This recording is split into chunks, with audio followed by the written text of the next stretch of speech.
കൃഷ്ണ. എല്ലാവർക്കും മാധവത്തിലേക്ക് സ്വാഗതം. ശ്രീമദ് ഭാഗവതത്തിലെ 2ാമത്തെ അധ്യായമാണ് ഇപ്പോൾ നമ്മൾ പറഞ്ഞുകൊണ്ടിരിക്കുന്നത്. കഴിഞ്ഞ ദിവസം നമ്മൾ പറഞ്ഞത് ഭഗവാൻ മഹാവിഷ്ണുവിൻ്റെ ആ വിരാട് പുരുഷൻ്റെ രൂപത്തെ പറ്റിയിട്ടാണ്. രൂപവർണ്ണനയാണ്, എങ്ങനെ നമ്മൾ പ്രാർത്ഥിക്കണം എന്നുള്ള കാര്യമൊക്കെയാണ് കഴിഞ്ഞ ദിവസം നമ്മൾ പറഞ്ഞത്. ഇന്ന് നമ്മൾ പൊതുവായി നമ്മൾ ഭാഗവതം വായിക്കുമ്പോൾ അറിയേണ്ടുന്ന ചില കാര്യങ്ങളാണ്. ശ്രീശുകൻ ശൗനകാദി മഹർഷികളോട് ഇപ്രകാരം പറയുന്നു. എന്താണ് പറഞ്ഞു കൊടുക്കുന്നത്? ഒരു കൽപ്പം, നമ്മളെപ്പോഴും കൽപ്പം എന്ന വാക്ക് കേൾക്കാറുണ്ട്. എന്താണ് ഒരു കൽപ്പം എന്ന് പറഞ്ഞു കൊടുക്കുകയാണ്. അതായത് ബ്രഹ്മദേവൻ്റെ ഒരു രാത്രിയാണ് ഒരു കൽപ്പം എന്ന് പറയുന്നത്. ആ സമയത്ത് അദ്ദേഹം ഉറങ്ങുന്നു. ഈ സമയം ഭൂമി പ്രളയജലത്തിൽ മുങ്ങിക്കിടക്കും. സർവ ജീവജാലങ്ങളും ഇല്ലാതാകും. അങ്ങനെ അടുത്ത കൽപ്പം തുടങ്ങുമ്പോൾ ബ്രഹ്മാവിൻ്റെ പകൽ തുടങ്ങും. അതായത് ഒരു കൽപ്പം അദ്ദേഹം ഉറങ്ങുകയും ആ കൽപ്പം തീർന്ന് അടുത്ത കൽപ്പം തുടങ്ങുമ്പോൾ അദ്ദേഹം ഉണരുകയും ചെയ്യും. അതായത് ബ്രഹ്മാവിൻ്റെ ഒരു രാത്രി ഒരു കൽപ്പമായിട്ടും അടുത്ത കൽപ്പം ഒരു പകലായിട്ടും കണക്കാക്കുന്നു എന്ന് സാരം. അങ്ങനെ അദ്ദേഹം ഉണരുമ്പോൾ വീണ്ടും അദ്ദേഹം സൃഷ്ടികർമ്മം തുടങ്ങും. പക്ഷേ ഉറക്കമുണർന്ന ബ്രഹ്മാവ് സൃഷ്ടികർമ്മം നടത്തുവാൻ മറന്നുപോകുന്നു. ആ സമയത്ത് അദ്ദേഹം ഭഗവാന്റെ ആ വിരാട് പുരുഷ രൂപം ധ്യാനിച്ചു. മറന്നുപോയ സൃഷ്ടികർമ്മം അങ്ങനെ അദ്ദേഹത്തിൻ്റെ ഓർമ്മയിലെത്തുന്നു. കർമ്മത്തിന് ഏത് വിധമാണ് ഫലമുണ്ടാവുക എന്ന് ഉപദേശിക്കുന്നത് ആരുടെ ധർമ്മമാണ്? വേദത്തിൻ്റെ ധർമ്മമാണ്. സ്വർഗം ആഗ്രഹിക്കുന്നവർ യാഗം ചെയ്യണം എന്ന് വേദം പറയുന്നു. എന്നാൽ സ്വർഗസുഖം അല്പകാലം മാത്രമേ നിലനിൽക്കുകയുള്ളൂ. പുണ്യം ക്ഷയിച്ചു കഴിഞ്ഞാൽ സ്വർഗത്തിൽ നിന്നും താഴെ വീഴുന്നു. അതിനാൽ ആത്യന്തികമായ സുഖവും ശാശ്വതമായ ആനന്ദവും സ്വർഗം നൽകുന്നില്ല. ഹരേ കൃഷ്ണ. ഇവിടെയാണ് ഹിന്ദുമത വിശ്വാസം അനുസരിച്ചിട്ടുള്ള സ്വർഗത്തിൻ്റെ പ്രാധാന്യം. അതായത് നമ്മൾ ഈ ഭൂമിയിൽ എന്തൊക്കെ പുണ്യങ്ങൾ ചെയ്യുന്നുണ്ടോ ആ പുണ്യങ്ങളുടെ മാത്രം ഫലമായിട്ട് നമ്മൾ എവിടെ ചെല്ലുന്നു? സ്വർഗത്തിൽ ചെല്ലുന്നു. അപ്പോൾ ഇത്ര കാലം നമ്മൾ എത്ര പുണ്യം ചെയ്യുന്നുണ്ടോ അതിനനുസരിച്ചിട്ടുള്ള ഒരു പീരീഡിൽ നമുക്ക് സ്വർഗവാസം ലഭിക്കും. അത് ക്ഷയിച്ചു കഴിഞ്ഞാൽ വീണ്ടും നമ്മൾ എവിടേക്ക് പോരും? നമ്മുടെ കർമ്മഫലം അനുഭവിക്കുന്നതിനായി നമ്മൾ ഭൂമിയിലേക്ക് പോരും. അപ്പോൾ എത്ര കാലം നമ്മൾ സ്വർഗത്തിൽ നിൽക്കണം, വീണ്ടും ഒരു ജന്മം നമുക്ക് വേണ്ട എന്നുള്ള കാര്യം, അല്ലെങ്കിൽ എത്ര കാലത്തിനു ശേഷം വീണ്ടും ഭൂമിയിൽ ജനിക്കണം, എങ്ങനെ ജനിക്കണം എന്നൊക്കെ തീരുമാനിക്കുന്നത് ഇവിടെ നമ്മൾ ഇപ്പോൾ ചെയ്യുന്ന പുണ്യപ്രവർത്തികളുടെ ഫലമാണ്. എന്തൊക്കെ പുണ്യങ്ങൾ ചെയ്യണം? പഴയ കാലത്തെ ആളുകൾ എപ്പോഴും യാഗം ചെയ്തുകൊണ്ടിരുന്നു, യജ്ഞം ചെയ്തുകൊണ്ടിരുന്നു. ആ യജ്ഞം സ്വർഗം കിട്ടുന്നതിനുള്ള ഒരു മാർഗമാണ് എന്ന് വേദങ്ങൾ ഉപദേശിക്കുന്നു. യജ്ഞം ചെയ്യുന്ന എന്തിനു വേണ്ടിയിട്ടാണ്? ലോക നന്മയ്ക്ക് വേണ്ടിയിട്ടാണ്. അങ്ങനെ ലോക നന്മയ്ക്ക് വേണ്ടി യജ്ഞം ചെയ്യണം എന്ന് പറയുന്നു. യജ്ഞം എന്നതുകൊണ്ട് ഉദ്ദേശിക്കുന്നത് നമ്മളിപ്പോൾ മഹർഷിമാരിരുന്ന് യജ്ഞം ചെയ്യുന്നുണ്ട്, യാഗങ്ങൾ ചെയ്യുന്നുണ്ട്. അതുമാത്രമല്ല യജ്ഞം എന്നതുകൊണ്ട് ഉദ്ദേശിക്കുന്നത്, ഭഗവത്ഗീതയിൽ ഭഗവാൻ പറയുന്നുണ്ട്, നമ്മൾ അനുഷ്ഠിക്കുന്ന കർമ്മങ്ങളെല്ലാം യജ്ഞരൂപത്തിൽ ചെയ്യണം, ഭഗവാന് വേണ്ടി ചെയ്യുന്നതാണ് എന്ന് സങ്കല്പിച്ച് ചെയ്യണം. പുണ്യപ്രവർത്തികൾ ചെയ്യണം, നമ്മുടെ കർമ്മങ്ങൾ ചെയ്യണം. നമ്മൾ എന്താണോ ഈ ഭൂമിയിൽ അനുഷ്ഠിക്കേണ്ടുന്ന കർമ്മങ്ങൾ, ആ കർമ്മങ്ങൾ നമ്മൾ ചെയ്യുക. ഓരോ മനുഷ്യരുടെയും കർമ്മങ്ങൾ വ്യത്യാസമായിരിക്കും. ഒരു മകൻ എന്ന നിലയിൽ അനുഷ്ഠിക്കേണ്ടുന്ന കർമ്മങ്ങൾ വ്യത്യാസമുള്ളതായിരിക്കും. കാരണം ഒരു സാമൂഹിക ജീവിയായി ജീവിക്കുമ്പോൾ ഒരു മാതാപിതാക്കൾ അവരുടെ കുട്ടിയോട് ചെയ്യേണ്ടുന്ന കർമ്മങ്ങൾ അത് മറ്റൊരു തരത്തിലായിരിക്കും. സമൂഹത്തിനോട് ചെയ്യേണ്ടുന്ന ഉത്തരവാദിത്തങ്ങൾ അത് മറ്റു ചില ഉത്തരവാദിത്തങ്ങളാണ്. അങ്ങനെ രാജാവിൻ്റെ ഉത്തരവാദിത്തങ്ങൾ, അങ്ങനെ ഓരോരോ ഉത്തരവാദിത്തങ്ങൾ, ഓരോരോ കർമ്മങ്ങൾ മനുഷ്യന് പറഞ്ഞിട്ടുണ്ട്. ആ കർമ്മങ്ങളൊക്കെ കൃത്യമായി ചെയ്യുക. അങ്ങനെ നമ്മൾ ചെയ്യുന്ന കർമ്മം നല്ലതാണെങ്കിൽ അതിൻ്റെ പുണ്യം നമ്മൾ എവിടെ അനുഭവിക്കും? സ്വർഗത്തിൽ അനുഭവിക്കും. നമ്മൾ എത്ര പുണ്യം ചെയ്യുന്നുണ്ടോ അതിനനുസരിച്ചിട്ടുള്ള ഒരു പീരീഡിലാണ് നമ്മൾ അവിടെ നിൽക്കുന്നത്, അതായത് നന്മയുണ്ടാകുന്നത് എന്ന് അർത്ഥം. അങ്ങനെ സ്വർഗസുഖം അല്പകാലം മാത്രമേ നിലനിൽക്കുകയുള്ളൂ. പുണ്യം ക്ഷയിച്ചു കഴിഞ്ഞാൽ സ്വർഗത്തിൽ നിന്നും വീഴുന്നു. അതിനാൽ ആത്യന്തികമായ സുഖവും ശാശ്വതമായ ആനന്ദവും സ്വർഗം നൽകുന്നില്ല. ഇത്രയും പറഞ്ഞു കഴിഞ്ഞിട്ട് വീണ്ടും അദ്ദേഹം പറഞ്ഞു കൊടുക്കുന്നു. എന്താണ് പറഞ്ഞു കൊടുക്കുന്നത്? എല്ലാ കർമ്മങ്ങളും ഒന്നോടെ ഉപേക്ഷിച്ചാൽ ദേഹവും നശിക്കും. അതിനാൽ ശരീരം നിലനിർത്തിക്കൊണ്ടു പോകുവാൻ എത്രമാത്രം ആവശ്യമോ അത്രമാത്രമേ ഭോഗവിഷയങ്ങളിൽ ശ്രദ്ധിക്കുവാൻ പാടുള്ളൂ. അതായത് അമിതമായ ആഡംബരവും അമിതമായ സുഖങ്ങളോടുള്ള ആസക്തിയുമൊന്നും പാടില്ല. നമുക്ക് ആവശ്യമായത് എന്താണോ, അതായത് ജീവിക്കുവാൻ ആവശ്യമായത് എന്താണോ അത്രമാത്രം മതി. അമിതമായ ആർത്തി പാടില്ല എന്നുള്ള കാര്യം ഇവിടെ ഭഗവാൻ പറഞ്ഞു തരുന്നു. അതായത് കിടന്നുറങ്ങുവാൻ ഭൂമിയുണ്ട്, കിടക്ക ആവശ്യമില്ല. തലയ്ക്ക് വയ്ക്കുവാൻ കൈയുണ്ട്, തലയിണ ആവശ്യമില്ല. ആഹാരം സ്വീകരിച്ചു കഴിക്കുവാൻ കൈക്കുമ്പിൾ ഉള്ളപ്പോൾ പാത്രങ്ങൾ എന്തിന്? ഉടുക്കുവാൻ മരവുരിയോ ദിക്കുകളോ ഉണ്ട്. വസ്ത്രങ്ങൾ ആവശ്യമില്ല. വേണമെന്നുണ്ടെങ്കിൽ തന്നെ ആളുകൾ വഴിയിൽ ഉപേക്ഷിക്കുന്ന വസ്ത്രത്തുണ്ടുകൾ മതിയാകും. കായ്കനികൾ തരാൻ മരങ്ങളുണ്ട്, കിഴങ്ങുകൾ തരാൻ സസ്യജാലങ്ങളുണ്ട്, ശുദ്ധജലം തരാൻ നദികളുണ്ട്. കാറ്റും വെയിലും മഴയും ഇല്ലാതായിട്ടില്ലല്ലോ. അഥവാ അങ്ങനെ ഇല്ലാതെ വന്നാൽ തന്നെ ആശ്രയിക്കുന്നവനെ രക്ഷിക്കുവാൻ ഭഗവാനില്ലേ? എത്ര മനോഹരമായ ഒരു നിരീക്ഷണമാണ്. അതായത് ഉള്ളതിൽ തൃപ്തി കണ്ടെത്തി ജീവിക്കുക. ഇനി ഒന്നുമില്ലാതായാൽ നമ്മളെപ്പോഴും പറയും ഇല്ലേ, ആരുമില്ലാത്തവന് ഈശ്വരൻ തുണ. ഒന്നുമില്ലെങ്കിൽ സർവശക്തനായ ഭഗവാനെ ആശ്രയിക്കുക.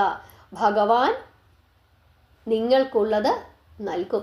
എത്ര മനോഹരമായ ഒരു നിരീക്ഷണമാണ്. മനുഷ്യൻ ആർത്തി പാടില്ല. ഉള്ളതുകൊണ്ട് സമാധാനത്തെ സന്തോഷമായി ജീവിക്കുവാൻ ഇതിൽ കൂടുതൽ എങ്ങനെ ഭഗവാന് നമുക്ക് പറഞ്ഞു തരാനായിട്ട് സാധിക്കും? ഇത്രയും കേട്ട് കഴിഞ്ഞപ്പോൾ പരീക്ഷിത്ത് മഹാരാജാവ് ചോദിക്കുകയാണ്, വിരക്തൻ്റെ കർത്തവ്യം എന്തെല്ലാമാണ്?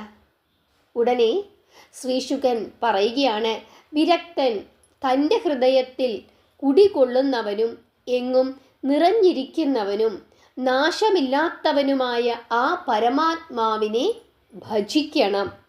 അതുകൊണ്ട് സംസാരത്തിൻ്റെ മൂലകാരണമായ അവിദ്യ അല്ലെങ്കിൽ അജ്ഞാനം നശിക്കും. പരമാത്മാവിനെ വെടിഞ്ഞ് വിഷയചിന്ത കൈക്കൊള്ളുന്നവൻ സ്വയം നശിക്കുകയാണ് ചെയ്യുന്നത്. ഇവിടെ വിഷയചിന്ത എന്നുകൊണ്ട് ഉദ്ദേശിക്കുന്നത് നമ്മുടെ പലതരത്തിലുള്ള ഭോഗങ്ങളെ കുറിച്ചുള്ള ആ ചിന്ത, അതായത് ലൗകിക ജീവിതത്തിൽ നമുക്കത് വേണം ഇത് വേണമെന്നുള്ള ആ ഒരു വിഷയാസക്തി, അതിനെ പറ്റിയിട്ടാണ് പറഞ്ഞിരിക്കുന്നത്. ഈശ്വരനെ വെടിഞ്ഞ് ഇങ്ങനെയുള്ള ആസക്തികളുടെ പുറകെ പോകുന്നവൻ സ്വയം നശിക്കും എന്നാണ് പറഞ്ഞത്. തൻ്റെ ഹൃദയത്തിൽ തന്നെ വസിക്കുന്ന മഹാവിഷ്ണുവിൻ്റെ സർവാഭരണഭൂഷിതമായ രൂപം മനസ്സിന് ധൈര്യം കിട്ടുന്നതുവരെ ധ്യാനിച്ച് ഉറപ്പിക്കണം. മനസ്സിലായോ? നമ്മുടെ ഹൃദയത്തിൽ തന്നെ വസിക്കുന്ന മഹാവിഷ്ണുവിൻ്റെ സർവാഭരണഭൂഷിതമായ രൂപം മനസ്സിന് ധൈര്യം കിട്ടുന്നത് വരെ ധ്യാനിച്ച് ഉറപ്പിക്കണം. അപ്പോൾ ഈശ്വരൻ എവിടെ കുടികൊള്ളുന്നു? നമ്മുടെ ഓരോരുത്തരുടെയും മനസ്സിൽ കുടികൊള്ളുന്നു. ആ കുടികൊള്ളുന്ന ഈശ്വരനെ നമ്മൾ അറിയാതെ നമ്മൾ പലപ്പോഴും വഴി തെറ്റി സഞ്ചരിക്കുന്നതാണ് നമ്മുടെ നാശത്തിന് കാരണം. ശംഖുചക്ര ഗദാ പത്മധാരിയായ ഭഗവാന്റെ പാദം മുതലുള്ള ഓരോ അവയവവും മനശ്ചാഞ്ചല്യം കൂടാതെ ധ്യാനിക്കണം. പ്രയാസം കൂടാതെ ധ്യാനദൃഷ്ടിയിൽ ഉറച്ചു കാണുന്ന അവയവം വിട്ടിട്ട് മറ്റുള്ളവയെ ബുദ്ധിപ്രസാദം കിട്ടുന്നത് വരെ ധ്യാനിക്കണം. അതായത് പ്രയാസം കൂടാതെ ധ്യാനദൃഷ്ടിയിൽ ഉറച്ചു കാണുന്ന അവയവം വിട്ടിട്ട്, അതായത് നമ്മൾ മനസ്സിലെപ്പോഴും ചിന്തിക്കുമ്പോൾ നമുക്ക് പെട്ടെന്ന് നമ്മുടെ മനസ്സിലേക്ക് കടന്നു വരുന്ന ഭഗവാന്റെ ആ ഒരു രൂപം, ആ രൂപം ധ്യാനിച്ചിട്ട് നമ്മുടെ മനസ്സിലേക്ക് എപ്പോഴും കടന്നു വരാത്ത മറ്റവയവങ്ങളുണ്ട് ഭഗവാന്റെ.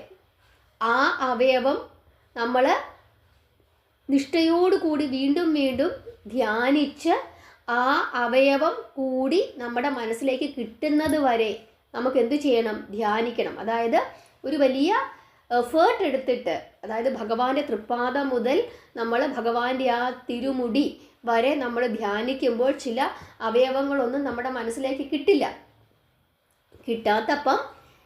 കിട്ടാത്തതിനെ കൂടി നമ്മൾ ബോധത്തിൽ നമ്മളൊരു പ്രയത്നമെടുത്ത് നമ്മൾ ധ്യാനിച്ച് അങ്ങനെ പൂർണ്ണമായ ഭഗവാന്റെ രൂപം കിട്ടുന്നത് വരെ നമ്മൾ എന്ത് ചെയ്യണം? ധ്യാനിക്കണം.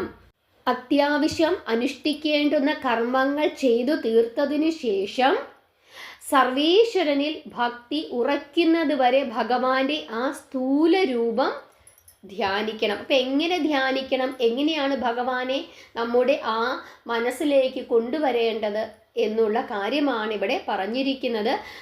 ഭഗവാന്റെ തൃപ്പാദം മുതൽ നമ്മൾ ധ്യാനിക്കണം. നമ്മളൊരു പാട്ട് കേട്ടിട്ടുണ്ട്. ഏത് പാട്ടാണ്? കേശാദിപാദം തൊഴുന്നേൻ എന്ന് തുടങ്ങുന്ന ഒരു ഗുരുവായൂരപ്പൻ്റെ പാട്ട് നമ്മൾ കേട്ടിട്ടുണ്ട്, ഭഗവാന്റെ പാട്ട്. ആ പാട്ട് നിങ്ങൾ യൂട്യൂബിലെടുത്തിട്ട് നിങ്ങൾ എന്ത് ചെയ്യണം? കേൾക്കണം. കണ്ണടച്ചിരുന്ന് കേൾക്കണം. കഴിഞ്ഞ വീഡിയോയിലും ഞാനത് പറഞ്ഞു. അപ്പോൾ ഭഗവാന്റെ ഓരോരോ അവയവങ്ങളായിട്ട് ഇങ്ങനെ വർണ്ണിക്കും. അപ്പോൾ ആ അവയവങ്ങളൊക്കെ നമ്മുടെ മനസ്സിലേക്ക് എന്ത് ചെയ്യും? ഇങ്ങനെ കടന്നു വരും. എല്ലാവരും അങ്ങനെ ചെയ്യണമേ. ഇങ്ങനെ ശ്രീശുകൻ പറഞ്ഞു കൊടുത്തപ്പോൾ പരീക്ഷത്തിന് ആ കാര്യങ്ങളൊക്കെ നല്ല വ്യക്തമായി മനസ്സിലായി. എന്നിട്ട് വീണ്ടും ശ്രീശുകൻ പറയുകയാണ്, അല്ലയോ രാജാവേ, പ്രാണജയം നേടി യോഗി ശരീരം ഉപേക്ഷിക്കണമെന്ന് ആഗ്രഹിക്കുമ്പോൾ സുഖകരമായ ഇരിപ്പിടത്തിലിരുന്ന് മനസ്സും പ്രാണഗതിയും അടക്കണം. വിഷയങ്ങളിൽ നിന്ന് മനസ്സിനെ പിൻവലിക്കണം. അപ്പോൾ ഇന്ദ്രിയങ്ങളുടെ പ്രവൃത്തിയും അടങ്ങും. അപ്പോൾ മനസ്സിൻ്റെ ചാഞ്ചല്യം നിൽക്കും. അതോടെ മനസ്സ് എന്ന ആ മഹത്തത്വം നിലച്ചു. പിന്നെയുള്ളത് ബുദ്ധിയാണ്. ബുദ്ധിയെ അതിൻ്റെ ദൃഷ്ടാവായ ജീവനിൽ ലയിപ്പിക്കും. പിന്നെ ജീവനെ എല്ലാറ്റിലും ജീവനായ പരമാത്മാവിൽ ലയിപ്പിക്കും. ആ പരമാത്മാവ് തന്നെയാണ് താൻ എന്ന് കാണണം. അപ്പോൾ തന്നെ കൂടാതെ മറ്റൊന്നുമില്ലാത്തതിനാൽ പരമശാന്തി ലഭിച്ചു. ഇതിനുമേൽ ലഭിക്കേണ്ടതായി ഒന്നുമില്ല. അതിനാൽ യോഗിക്ക് ഇനി പ്രവർത്തിക്കേണ്ടതായി ഒന്നുമില്ല. പരമാത്മാവായ അവനിൽ കാലം പ്രവേശിക്കുകയില്ല. ആത്മാവായിരിക്കുന്ന അവൻ കാലത്തെ അതിക്രമിച്ചവനാണ്. ഇത് സമാധിയെ പറ്റിയിട്ടാണ് പറയുന്നത്. ഇങ്ങനെ പറഞ്ഞപ്പോൾ പരീക്ഷിത്ത് ചോദിക്കുകയാണ്, ദിവ്യലോക പ്രാപ്തിക്ക് എന്തു ചെയ്യണം? അപ്പോൾ ശ്രീശുകൻ പറയുകയാണ്, ഈ ബ്രഹ്മാണ്ടത്തിൽ ഏതെങ്കിലും ദിവ്യലോകത്തിൽ പോകുവാൻ ആഗ്രഹിക്കുന്ന യോഗി ദേഹം ഉപേക്ഷിക്കുമ്പോൾ മനസ്സും ഇന്ദ്രിയങ്ങളും ഉപേക്ഷിക്കരുത്. സൂക്ഷ്മ ശരീരം വിട്ടുകളയാതെ മനസ്സോടും ഇന്ദ്രിയങ്ങളോടും കൂടി തന്നെ അതാത് ലോകത്ത് ചെന്ന് അവിടെയുള്ള ഭോഗങ്ങൾ അനുഭവിക്കണം. ദിവ്യലോകങ്ങളിൽ പോകുവാൻ യോഗികൾക്ക് മാത്രമേ സാധിക്കൂ. കർമ്മങ്ങൾ ചെയ്തുകൊണ്ട് കഴിയുകയില്ല.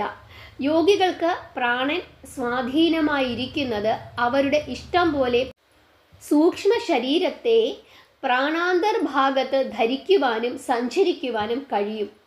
അവർക്ക് മഹർലോകങ്ങളിലും ബ്രഹ്മാണ്ടത്തിനു പുറത്തും ഇഷ്ടാനുസരണം പ്രവേശിക്കുവാൻ കഴിയും. ഹരേ കൃഷ്ണ. ഇത് നമ്മളെ പറ്റിയിട്ടുള്ള കാര്യങ്ങളല്ല പറയുന്നത്, യോഗിമാരെ പറ്റിയിട്ടാണ് പറയുന്നത്. അവർക്ക് അതിനൊക്കെയുള്ള കഴിവുകളുണ്ട്. അപ്പോൾ പരീക്ഷിത്ത് വീണ്ടും ചോദിക്കുകയാണ്, ശരി, മുക്തി കിട്ടുവാൻ ഏറ്റവും നല്ല മാർഗം എന്താണ്? അത് നമുക്ക് വേണ്ടിയിട്ടുള്ളതാണ്. ശ്രീശുകൻ പറയുകയാണ്, സർവീശ്വരനിൽ പരമപ്രേമ ലക്ഷണമായ ഭക്തി കിട്ടുവാനുള്ള കർമ്മം അനുഷ്ഠിക്കുന്നതിൽ നല്ലതായിട്ട് മനുഷ്യന് മുക്തി കിട്ടുവാൻ മറ്റൊരു മാർഗവുമില്ല. ശ്രീഹരി ജീവജാലങ്ങളിൽ ജീവന്റെ രൂപത്തിലുള്ളതുകൊണ്ടാണ് അവയ്ക്ക് പ്രവർത്തിക്കുവാൻ സാധിക്കുന്നത്. അല്ലെങ്കിൽ ബുദ്ധി, മനസ്സ് ഇവയൊന്നും പ്രവർത്തിക്കുകയില്ല. ഇതാണ് നമ്മളോട് പറയുന്നത്. അതായത് ഭഗവാനെ സ്നേഹിക്കുക, ഭഗവാനെ മുൻനിർത്തി കർമ്മങ്ങൾ യജ്ഞരൂപത്തിൽ ചെയ്യുക. അതായത് നല്ല പ്രവർത്തികളൊക്കെ ചെയ്ത് ഭഗവാനെ സ്നേഹിച്ച് ഏതൊരു കാര്യം ചെയ്യുമ്പോഴും അത് ഭഗവാന് വേണ്ടിയിട്ടുള്ള യജ്ഞമാണ് എന്ന് കരുതി ചെയ്താൽ നമ്മൾ ഒരിക്കലും തെറ്റു ചെയ്യുകയില്ല, തെറ്റായ വാക്കുകൾ പറയില്ല. കാരണം ഈ പറയുന്നതും ഈ ചെയ്യുന്നതുമെല്ലാം ആർക്ക് വേണ്ടിയിട്ടാണ്? സർവശക്തനായ ഭഗവാന് വേണ്ടിയാണ് എന്ന ചിന്തയിൽ നമ്മൾ ഓരോ പ്രവൃത്തിയും ചെയ്തു കഴിഞ്ഞാൽ, എല്ലാം ഈശ്വരന് കൊടുക്കുന്ന അർച്ചനകളാണ് എന്ന് കരുതി ചെയ്തു കഴിഞ്ഞാൽ, കൃത്യമായും ശ്രദ്ധയോടുകൂടിയും നമ്മൾ നമ്മുടെ കർമ്മങ്ങൾ ചെയ്യും. അത് നമുക്ക് മോക്ഷപ്രദമായ മുക്തി നൽകും. ഇതാണ് ഭാഗവതത്തിലെ ചില പ്രധാനപ്പെട്ട ഉപദേശങ്ങൾ. നാളെ നമുക്ക് പ്രപഞ്ചത്തിൻ്റെ ഉൽപ്പത്തിയെപ്പറ്റി ഭാഗവതത്തിൽ എന്താണ് പറഞ്ഞിരിക്കുന്നത് എന്നുള്ള കാര്യം നോക്കാം. ഈ ഭാഗം നിങ്ങൾ 1-2 തവണ ഒന്ന് മനസ്സിരുത്തി കേട്ടാൽ മാത്രമേ നിങ്ങൾക്ക് മനസ്സിലാവുകയുള്ളൂ. അതുകൊണ്ട് ഒരു തവണ കേട്ട് വിടരുത്, 2-3 തവണ ആവർത്തിച്ച് നിങ്ങൾ കേൾക്കണം. ഭഗവാന്റെ തൃപ്പാദം മുതൽ ഭഗവാന്റെ ആ കേശം വരെ നമ്മൾ എന്തു ചെയ്യണം? മനസ്സ് ഉറപ്പിച്ച് ഓരോരോ അവയവങ്ങളായി കണ്ട് പ്രാർത്ഥിച്ച് നമ്മുടെ മനസ്സിലേക്ക് ഉറപ്പിക്കണം. ഏതെങ്കിലും ഒരു അവയവം നമ്മുടെ മനസ്സിലേക്ക് വരുന്നില്ലെങ്കിൽ ബോധപൂർവം നമ്മൾ ആ അവയവത്തെ കൂടി നമ്മുടെ മനസ്സിലേക്ക് കൊണ്ടുവരുന്നത് വരെ നമ്മുടെ ആ ധ്യാനം നമ്മൾ ശീലിക്കണം. അങ്ങനെ ഇരുന്ന് കഴിഞ്ഞാൽ നമ്മുടെ ഉള്ളിൻ്റെ ഉള്ളിലുള്ള ആ സർവശക്തനായ ശ്രീഹരി, ആ ഭഗവാൻ നമ്മുടെ മനസ്സിൽ കുറച്ചും കൂടി തെളിഞ്ഞു നിൽക്കും. അങ്ങനെ തെളിഞ്ഞു കഴിഞ്ഞാൽ നിങ്ങളുടെ മുഖത്തിനും നിങ്ങളുടെ ശരീരത്തിനും മാറ്റങ്ങൾ ഉണ്ടാകും. നമ്മുടെ ഓറ തെളിയും. നിങ്ങളെ കാണുമ്പോൾ തന്നെ ആളുകൾക്ക് ഒരു സന്തോഷമുണ്ടാകും. നിങ്ങൾക്ക് മനസ്സിലായി എന്ന് വിശ്വസിക്കുന്നു. ഹരേ കൃഷ്ണ.